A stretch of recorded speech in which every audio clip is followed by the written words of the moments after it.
Hey, everybody. Hey, Carol. You're the only Hi, one on honey. video. Hello. Hey, Marvin.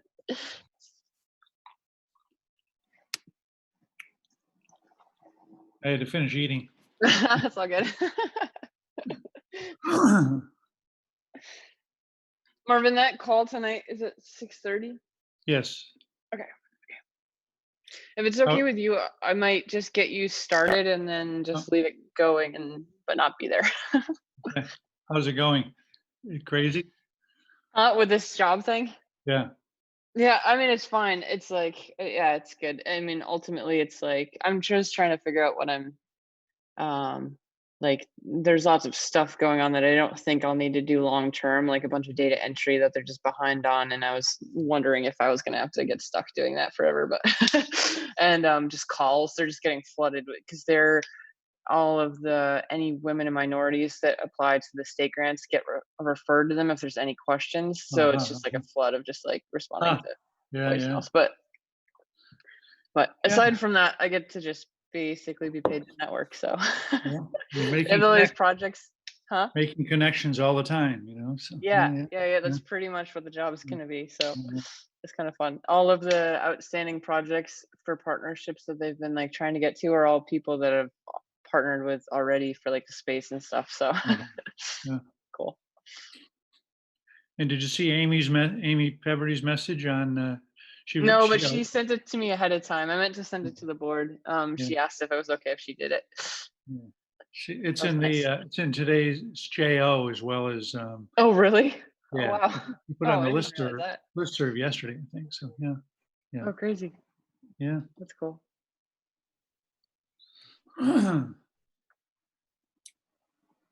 Hey, everybody. I know there's a bunch of people on vacation this week, so I don't know how big of a group we'll have.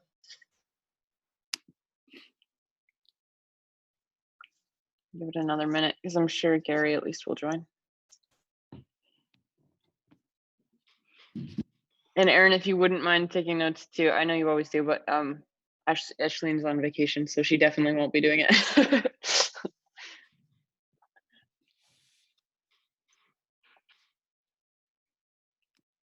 And I know Bruce said he might be late.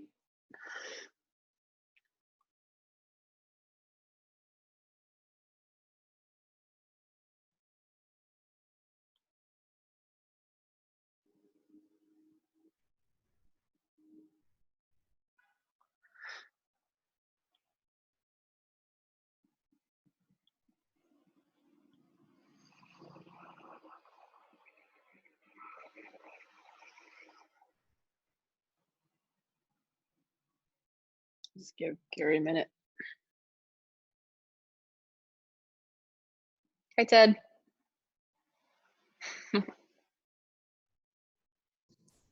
How we doing, folks? Good. How are you? All right. Our puppy seems to be very, very excited today. She's barking constantly, so I will be muted for most of the meeting. Okay, no problem.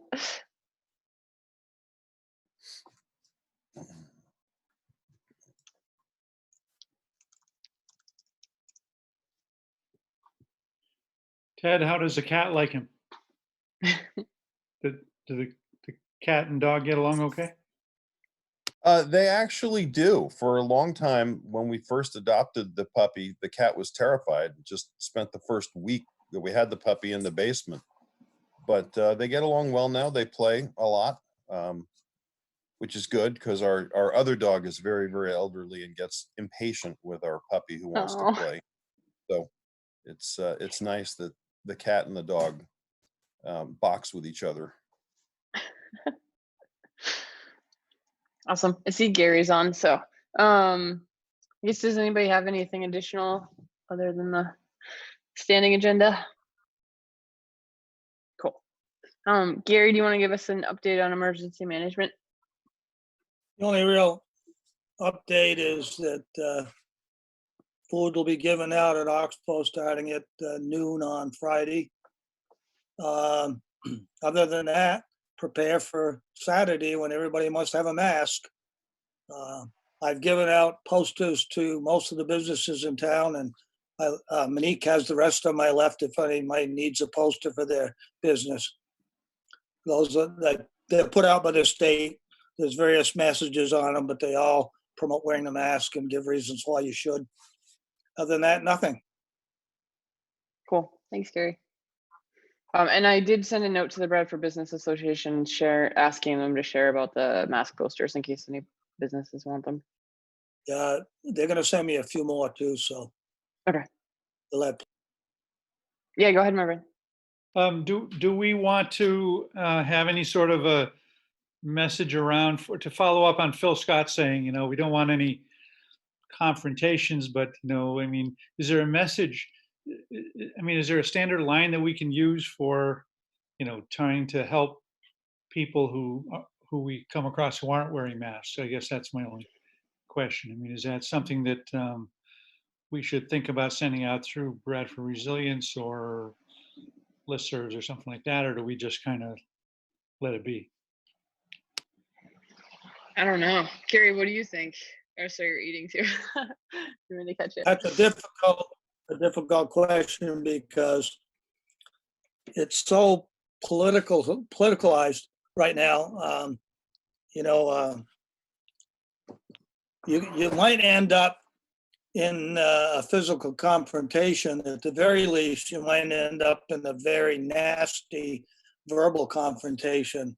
That's the problem. My wife 2 weeks ago was down at BJ's, and she followed a man into the store, and there were big signs about wearing masks. And there was a BJ employee, an older woman, standing there stopping everybody, and she told him he couldn't come in without a mask. She very politely offered him a mask, and he unloaded on her with multiple F-bombs, and everything was wrong and so forth. And, I hope he felt real proud, this great big burly guy abusing this little old lady, but she stood her ground and he left. But that's the thing you want to avoid. Yeah, it's tricky with the Especially, listserv. Go ahead, Gary. Sorry, Gary. I didn't mean to cut you off. I don't think it's easy. There's not an easy answer. Yeah, with the listservs, it's actually gotten really heated in some town listservs.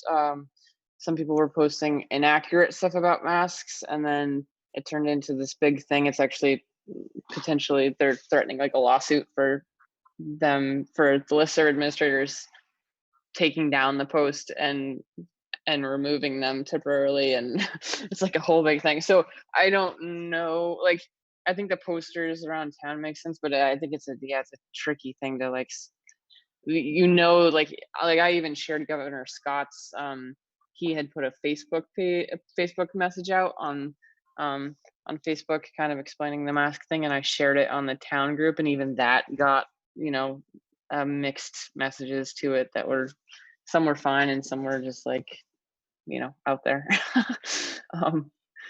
We saw what happened yesterday nationally when they took down Trump's son's postings on Facebook, and they're sending out false information. It's just becoming such a political thing that false information is out there.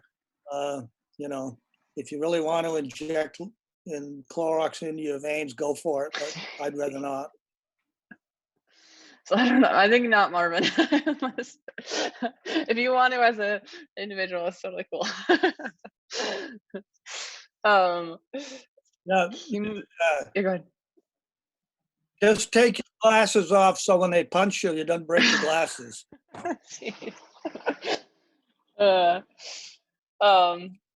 As far as communications, I don't think I have anything in particular. Gary is bringing like a one sheet to hand out at the food distribution on Friday with all of the like local town and some like regional and state food resources to give to people. We're thinking that there's some people that don't realize that there's ongoing food resources available all the time to people, not just the like FEMA box emergency drop off farm to family boxes. So feel free, Monique, to distribute that any way you want. Yeah, I was gonna just send it to this group because it's not just Bradford that we've got on that. Yep. I'll send it to the, Gary, I did add you to that, kind of like regional Corinth, Newbury, Thetford type mail, Google group. So I'll send it to that and then I'll send it to this group too, the PDF. Good. Let's see. Don't have much on volunteer coordination. We've just been meeting every other week to check in, but there hasn't, even for the farm to family boxes, we didn't get any requests this time. So,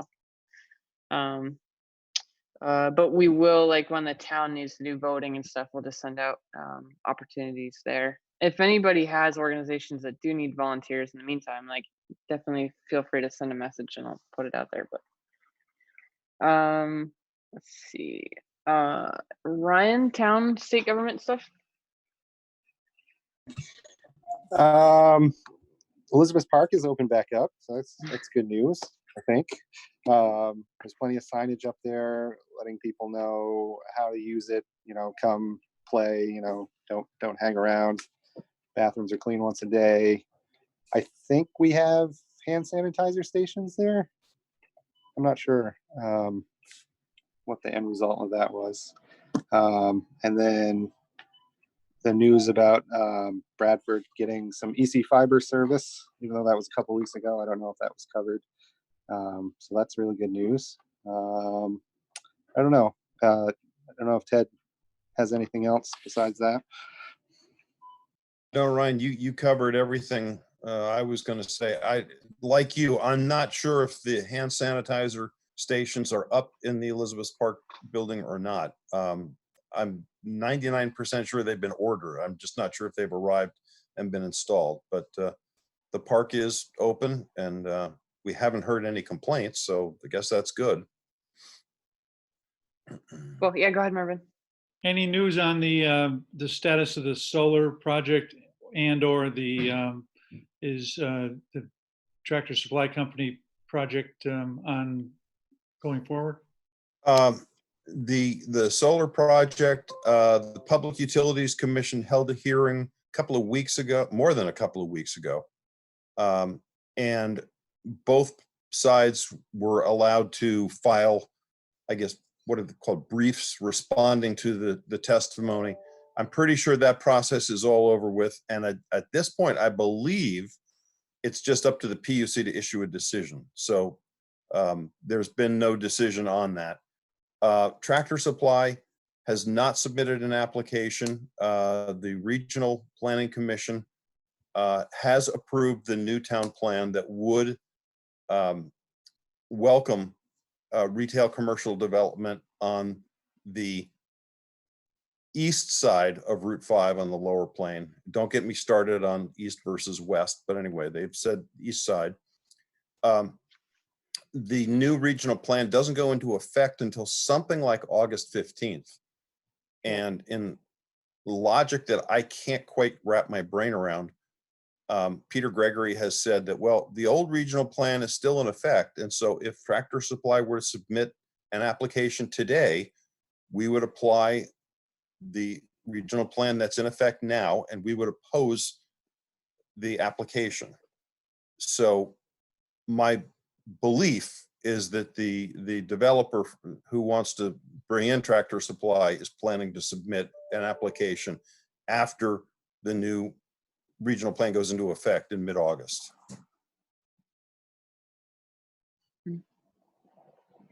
And then we got an application for what am I thinking? Whatever it's called, but Stagecoach. Oh, but whatever Tri-Valley it's- Transit. Yeah, Yes, Tri-Valley Tri-Valley Transit. Yeah. Transit has finally submitted an application to the town. We've been telling them for what, 2 years now. It's great that you guys plan to build this large center right by the park and ride, but you need local approval as well. And oh yeah, we're going to be submitting it. And just last week they submitted that plan. So the Planning Commission will be holding a hearing on that at some point. I can't remember, Monique. Has Marcy set a date? The 18th. Okay, yeah. Yeah. Cool. I don't see Sarah on here. So, and Ashleen is on vacation. I don't know if anybody has any food updates at all. Hey, this is Ramsey. I just wanted to make a comment. Sorry. I just wanted to make a comment about the food drops. Yeah. Just as a service provider and as someone who's done them a couple times. The last one that I helped with in Bethel, where we had just one sheet of paper that had information on the back, and that sheet was used by the guard to indicate how many boxes people were getting. So we were able to explain the sheet to people and circle the number, and they were taking it in their car anyway because they had to put it in their dash. That just felt a whole lot more comfortable and reasonable than in the past ones that I had helped with. We were like handing out tons of stuff from different things, and sometimes those things feel like, you know, you're going to hand it to people and it's just going to end up, I mean, this might too. It just felt like a lot more natural of a thing and less I don't know, less invasive, I guess. Okay. I don't Well, know Gary, why. I think Gary's the one handing them out. So, Gary, the more personable you can make that paper handing. I'll try, but because it's Friday, I don't have to insist they put the mask on before they can have any food. I thought it was very interesting actually when I did it. Most people, because we were wearing masks, most people have masks in their car. We had like maybe 2 people who didn't have masks, and most of them had masks in their car, not necessarily on, but they would stop like a car length before they got to us and put their mask on and then come up and get, it was interesting. I felt like everybody was really, really good about it. I hope that's what I'll find Friday, because I definitely have been a proponent of wearing masks. Yeah.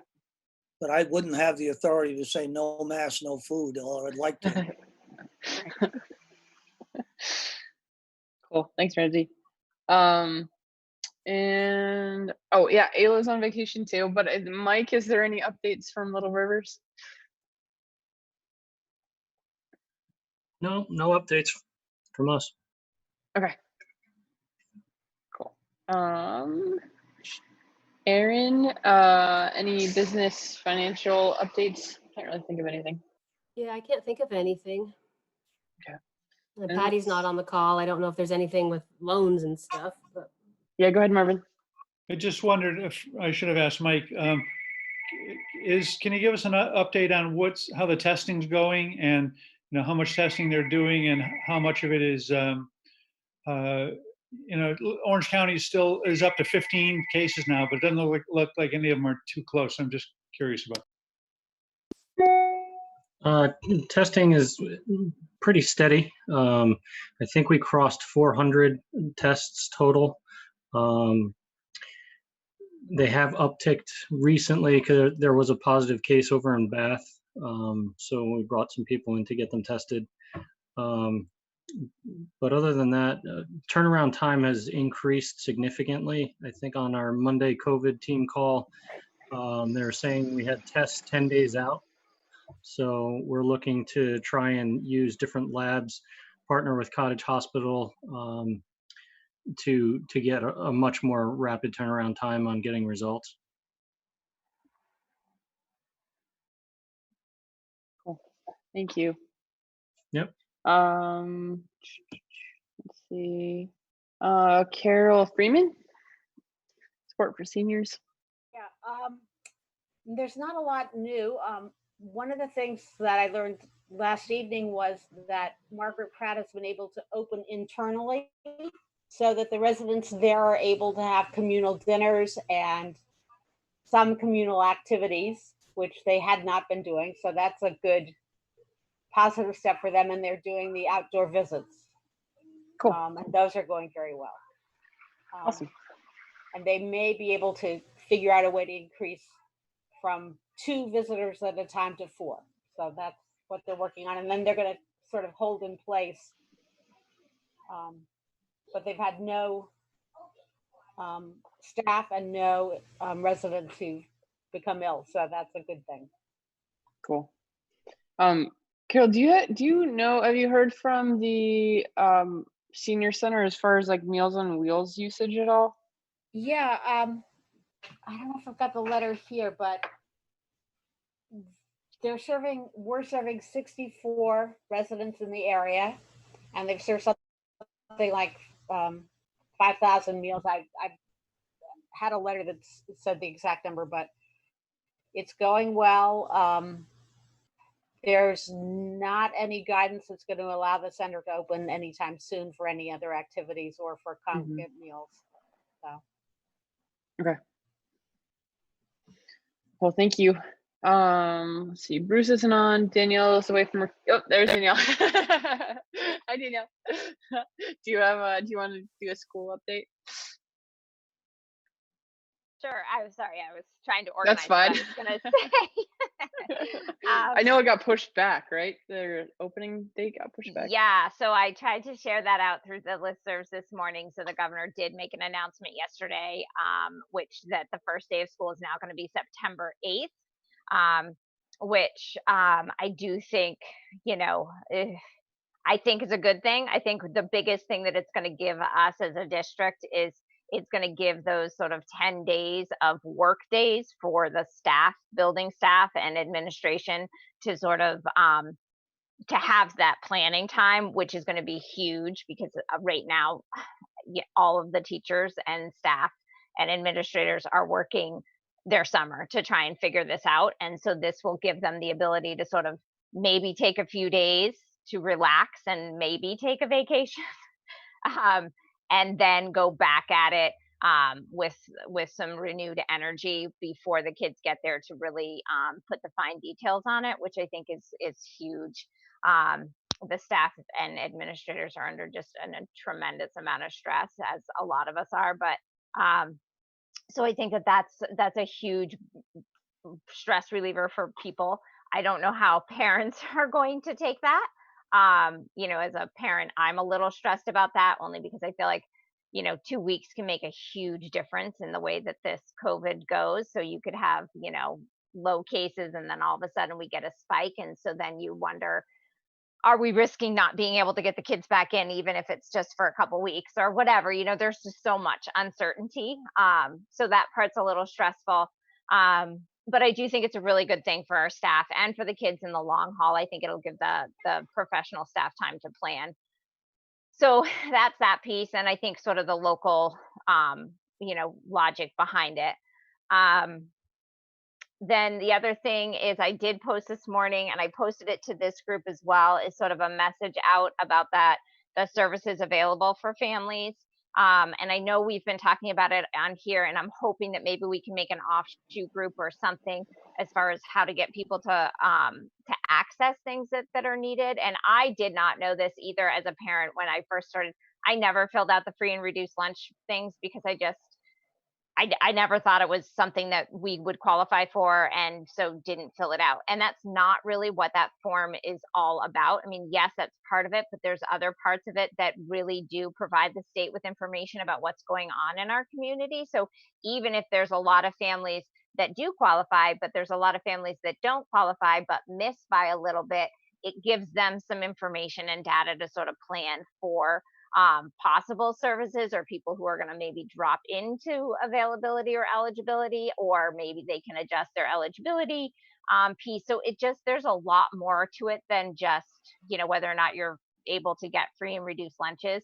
So trying to get that information out to parents. So I'm trying to sort of start that little campaign on my own to get information out there. It's huge if we can get enough people to qualify or at least put in the applications and be eligible. We do have that ability to qualify for provision 1. And provision 1 would be fully funded lunches and breakfasts for kids. So that would not necessarily come out of our local tax dollars. And that would potentially free up the money that we've put in the budget for the provision 2. So it's kind of complicated to try and get that information out there. If we have 40% eligibility, we will potentially make that program.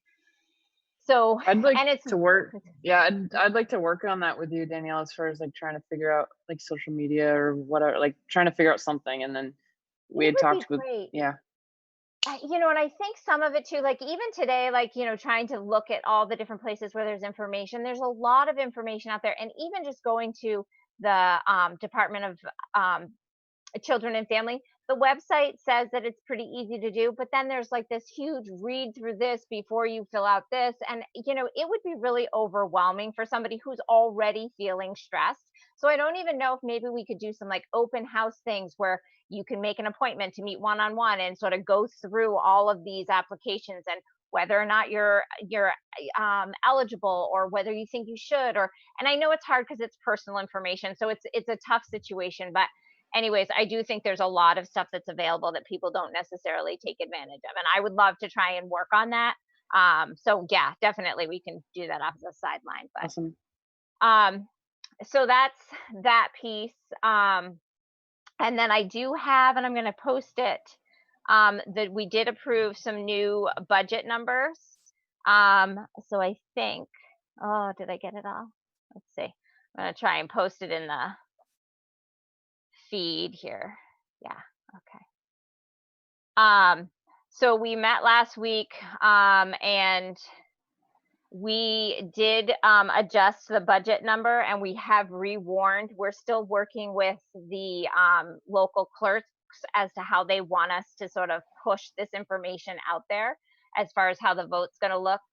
But so anyway, so the new number is 17,086,683. And I did put our old numbers in there just so people can see as a comparison to where the tax rates are.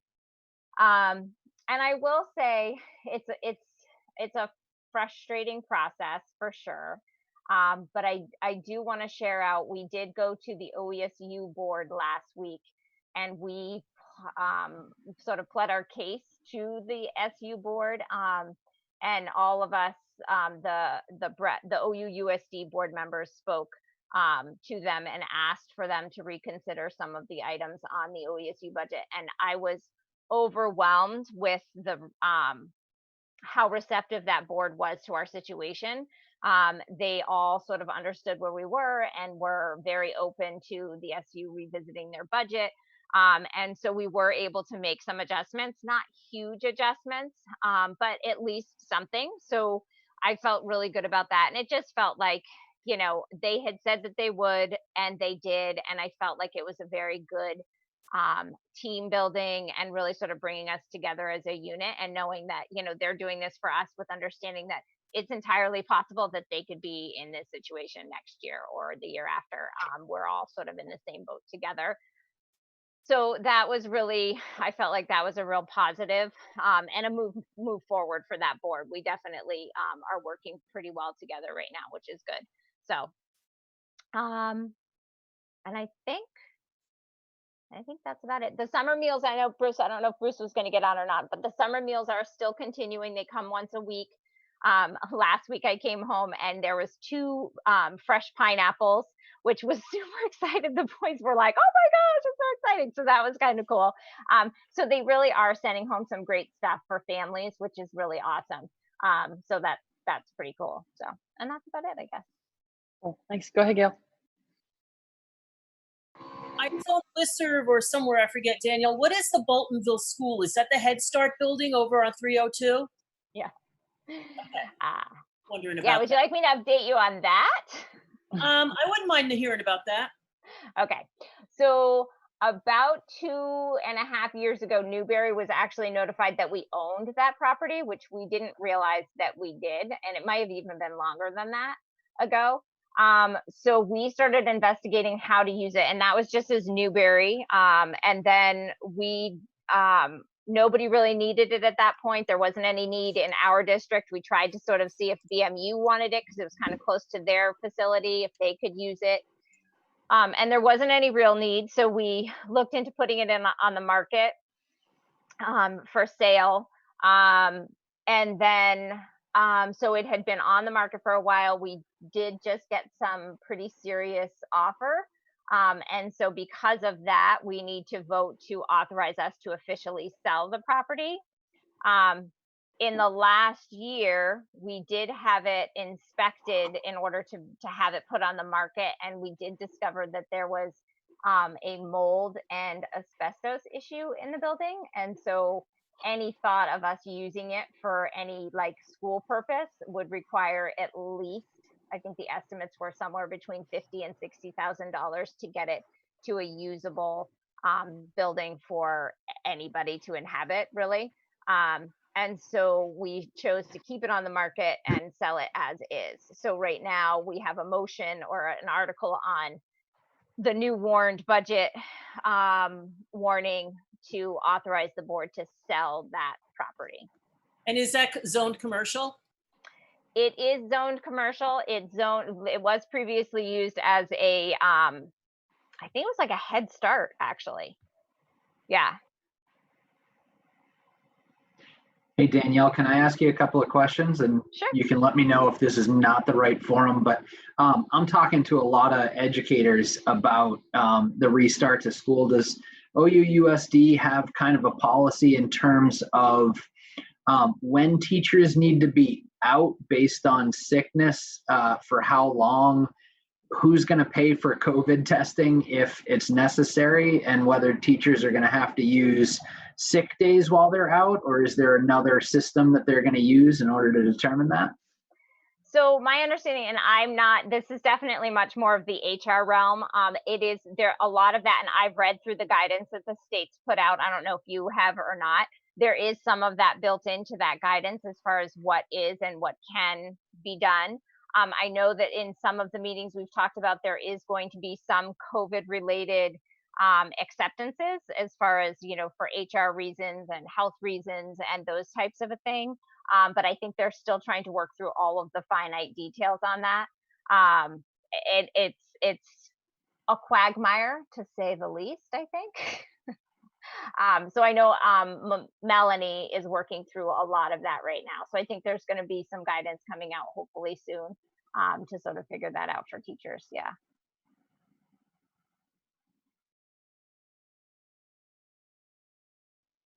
Well, Gail, did you have any updates for the library?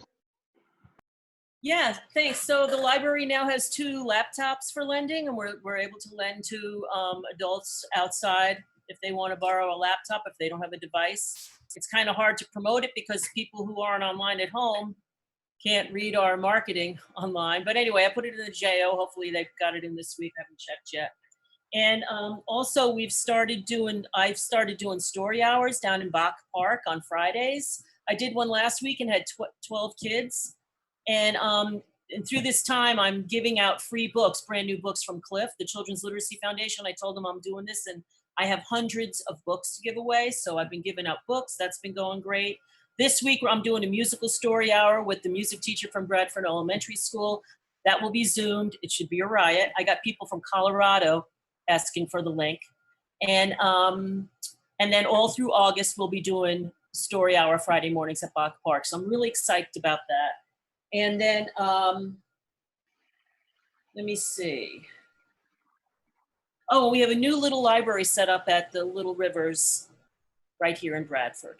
So we have 4 little libraries now, one here, one over at the Academy building, 3, because the one got run over here by Bliss.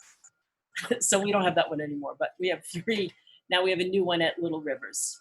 Okay, I didn't even notice that. And construction is going well, but it's crazy here. Hopefully they'll be done on time. Okay, Thanks, Gail. thank you, everybody.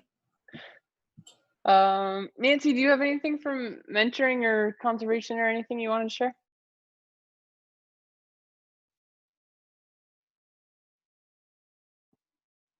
There you are. Oh, we can't hear you though. We can't hear you. Oh, we can't. Nancy, we can't hear you.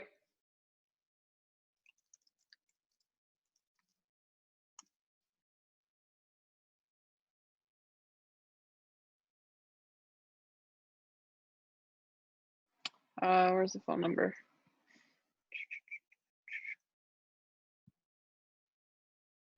Nancy, I'm gonna put the phone number in the chat in case you need it.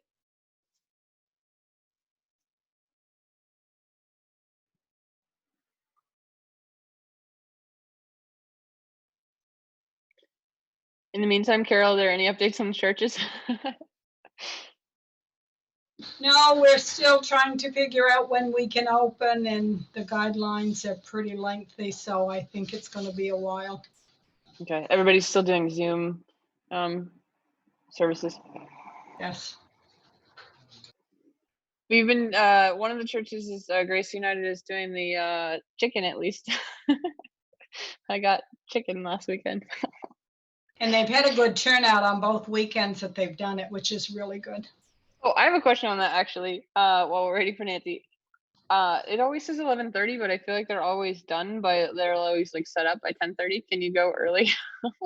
I'm not sure. I mean, I've seen All right. people there, but they're standing there waiting, so I'm not Yeah, sure that you I can was get always it in curious. early. At a meeting at the BA the other day. Yeah, I checked with them when we left that meeting yesterday. You did? Or Saturday, excuse me. The chicken wasn't done. Okay. One thing I personally don't want is half-done Yeah. chicken. No. Too many Oh, barbecues, agree. they don't cook them all the way through. Let me unmute Nancy. Hey, Nancy, try talking. Okay, you can hear me now? Yep. This is not concerning mentoring. It was a concern that I have about the recycling depot, and I was wondering if maybe Ted could talk to Casella about it. When I was there this morning, I was the only person wearing a mask, and that made me feel unsafe. So I'm wondering if Casella could put up a sign or something. I can talk to them about that.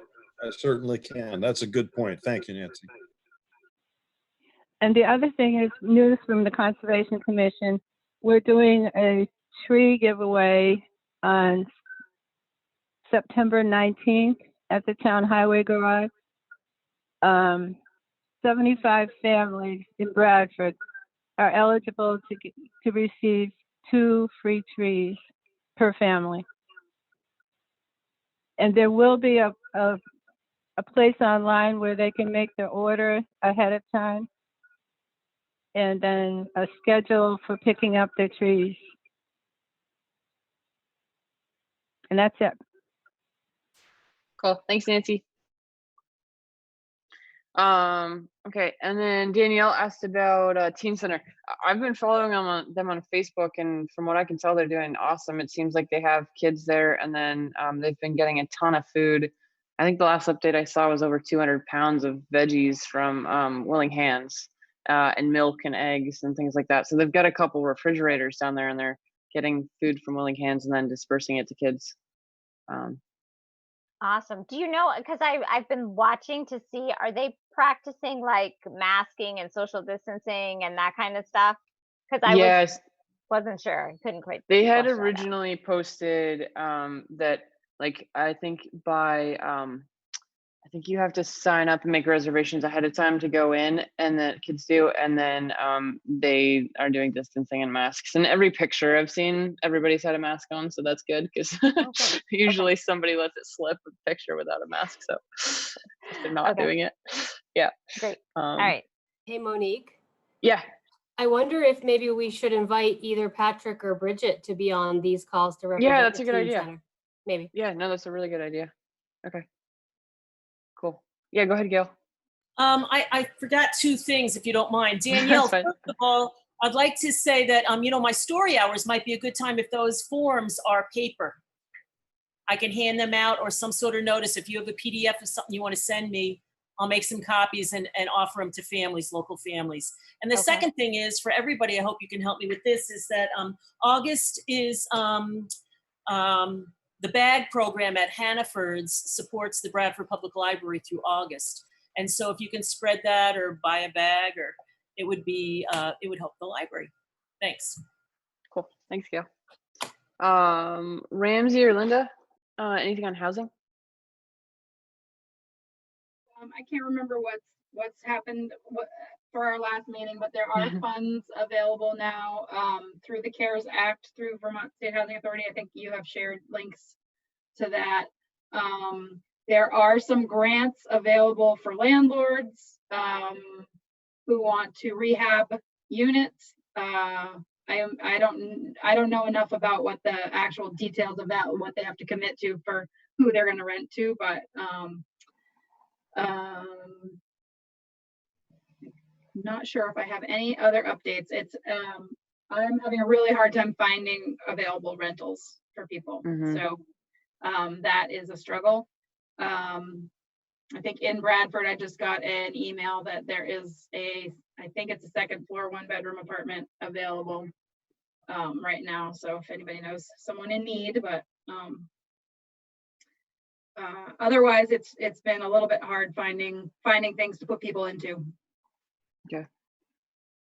Oh, actually, a question for the group. I almost put this on Facebook because somebody was asking me the other day, but does Don Morgan own those houses across the street from Hannaford? Yes. Does anybody have his contact info?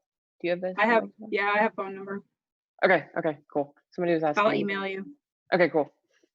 Thank you. Linda, did you have anything you wanted to add?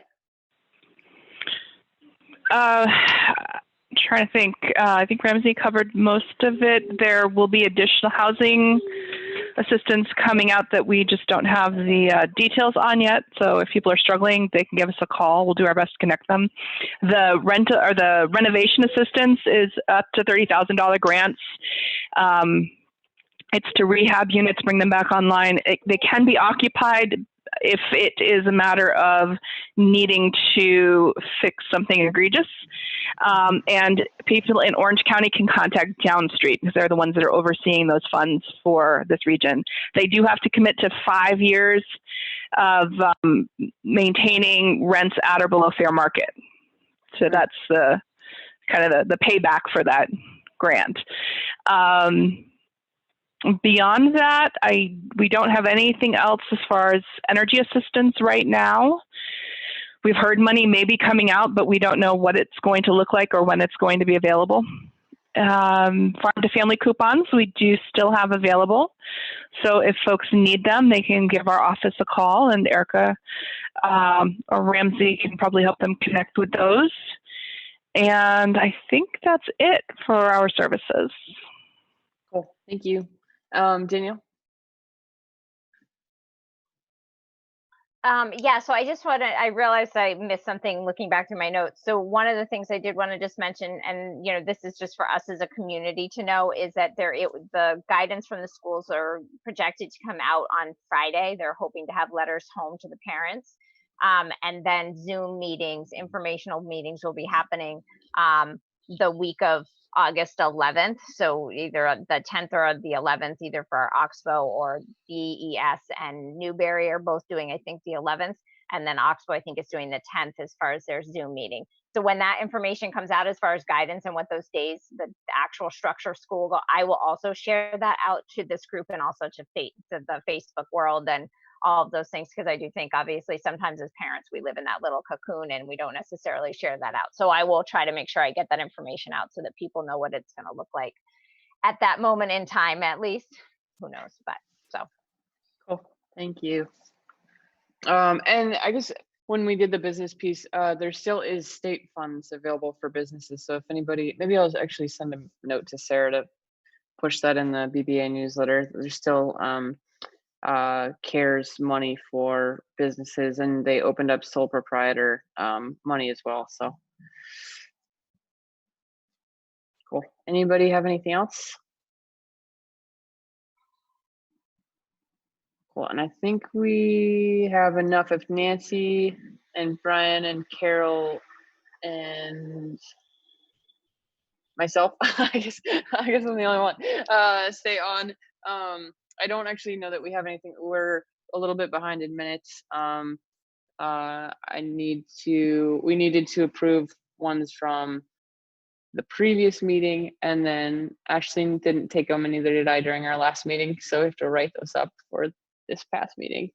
So if it's okay with everybody, we'll just approve everything at the next meeting and then be caught up and not get behind again. Cool. Bye, everybody. Take care. Thank you. Did anybody have anything they wanted to go over though? Cool. I don't think I have anything new. So I'll see you in 2 weeks. That was quick. Sounds good. Thank you. Thanks, everybody. Thank you. All right, bye.